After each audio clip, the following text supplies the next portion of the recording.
ശ്രീനാട്ടൻ്റെ വിയോഗം കുറച്ച് സമയം മുന്നെയാണ് മനസ്സിലാക്കുന്നത്. തിരുവനന്തപുരത്ത് നിന്ന് ഫിലിം ഫെസ്റ്റിവലിന് വരുന്ന സമയത്ത് കോഴിക്കോട് എത്തിയപ്പോഴാണ് അറിയുന്നത്.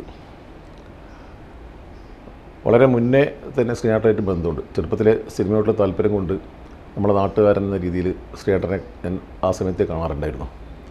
മിക്കവാറും നമ്മൾ കാണുന്ന ഒരു സ്പോട്ട് റെയിൽവേ സ്റ്റേഷനിലാണ്.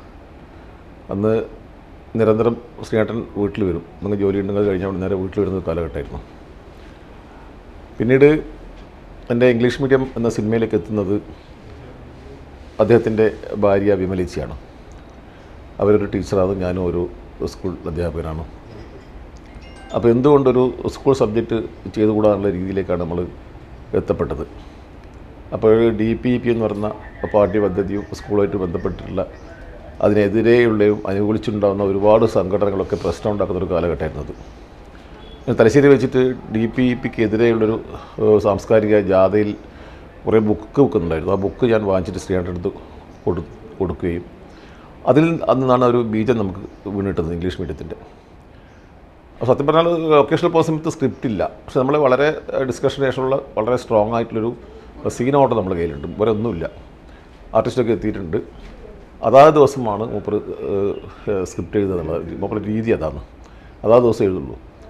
അത് സമയക്കുറവുണ്ട് മാത്രമല്ല, മൂപ്പർ ആ സമയത്ത് പലപ്പോഴും ഒരു ദിവസം രാവിലെ ഒരു പേപ്പർ മാത്രമേ കിട്ടാറുള്ളൂ ലൊക്കേഷൻ പോകുമ്പോൾ.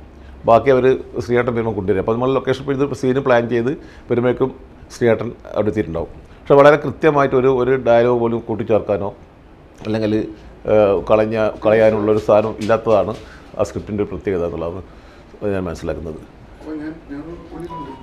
പിന്നീടുള്ള പ്രധാനപ്പെട്ട കാര്യം എന്ന് പറഞ്ഞാൽ അദ്ദേഹം വളരെ സ്പോണ്ടേഷ്യൻസ് ആയിട്ട് സ്പോട്ടിൽ തന്നെയാണ് മിക്കവാറും എല്ലാ സിനിമകൾക്കും എഴുതി കൊടുത്തത്. ഇപ്പോൾ തലമന്ത്രം പോലത്തെ ഒരു സിനിമ എഴുതുമ്പോൾ സത്യമായിട്ട് പറയാറുണ്ട്, പലപ്പോഴും നമ്മൾ ജനറേറ്റർ ഓഫ് ചെയ്ത് സീന വെച്ച് ചിരിക്കാറാണ്. അപ്പോൾ സീനം കൊണ്ട് ലൊക്കേഷനിൽ എത്തിക്കഴിഞ്ഞാൽ അത് എല്ലാവരും കൂടി വായിക്കുന്നൊരു രീതി ഉണ്ടാവുമല്ലോ. അപ്പോൾ വളരെ എല്ലാവരും പൊട്ടിച്ചിരിച്ചു പോകുന്ന ഒരു സംഭവം ഉണ്ടാകും ആ സമയത്തൊക്കെ. അങ്ങനെ പിന്നീട് വളരെ കുലങ്കുഷമായിട്ടുള്ള പല കാര്യങ്ങളിലും ഇടപെട്ട് അതിലെ ശക്തമായിട്ട് പ്രതികരിക്കുമ്പോഴും ഇപ്പം മറ്റേ സന്ദേശം പോലുള്ള സിനിമ, അതിൽ ഒരുപാട് കുരമ്പുകളുള്ള സിനിമ, പക്ഷേ എങ്കിലും അതിലൊരു നന്മയുണ്ടാവും.